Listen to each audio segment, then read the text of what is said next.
আপনি দেখছেন news now, আমরা জানি কোনটা খবর। साझेदार पार्टी होने के बावजूद मोथा षड्यंत्र की राजनीति खेल रहा है, इसीलिए इस मामले में कानून अपना काम करेगा। मुख्यमंत्री डॉक्टर मानिक शाह ने पार्टी कार्यालय में आग लगाने और नेताओं व कार्यकर्ताओं पर हमला करने पर प्रतिक्रिया देते हुए यह बात कही। प्रधानमंत्री के जन्मदिन के अवसर पर 21 सितंबर को हैजामारा में भाजपा के सेवा पक्ष कार्यक्रम पर उपद्रवियों के एक समूह ने हमला कर दिया।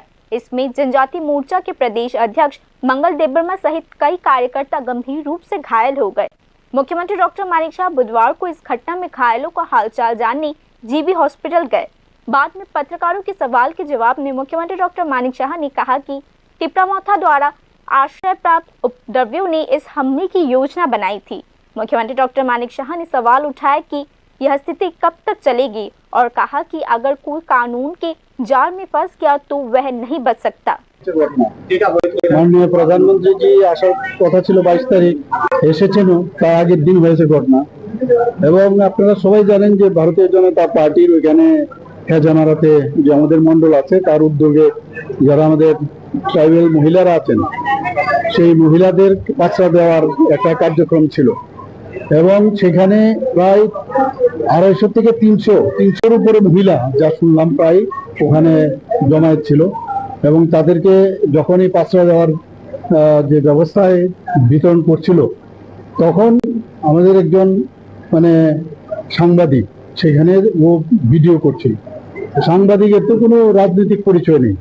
ওখানে যাওয়ার পর যেহেতু এটা ভারতীয় জনতা পার্টির কার্যক্রম সেই কারণে উনি ভারতীয় জনতা পার্টির কার্যক্রমের ফটো তুলতে পারবে না এই বলে তাকে মানে মারবার উদ্দেশ্যে যা দেখলাম তার মানে ওর থেকে আমি খবর পেলাম যে এবং সে মারবার উদ্দেশ্যেই কিন্তু তারা অ্যাটাক করলো তাকে। ওখান থেকে ওকে যখন শুনলো হইচই শুনে ভিতর থেকে যখন হলের ভিতর থেকে আমাদের ভারতীয় জনতা পার্টির আমাদের যে ট্রাইবাল যে মোর্চা আছে আমাদের জনজাতি মোর্চা সেই মোর্চার একজন বিশিষ্ট কার্যকর্তা ভাইস প্রেসিডেন্ট মঙ্গল দেববর্মা সে বাইরে আসার পর ওনাকে মানে প্রাণঘাতী হামলা করেছে। এই তো হচ্ছে এগুলো এবং ওনারা বলছেন যে মোথা এই কাজটা করেছে এবং সাংবাদিক বন্ধুকে আছে উনিও সে কথাটা বলছেন। এইভাবে তো রাজনীতি আর কতদিন চলবে এগুলো এবং আইনের পথে চলবে আগেও আমি বলেছি এবং আইনের ঘেরাজালে যখন আটকাবে সব তখন কিন্তু কেউ কাউকে বাঁচাতে পারবে।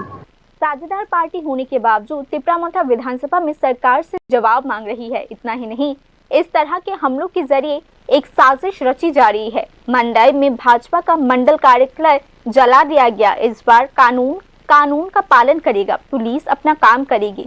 जनता इस तरह की राजनीति को स्वीकार नहीं करती, मुख्यमंत्री डॉक्टर मानिक शाह ने कहा।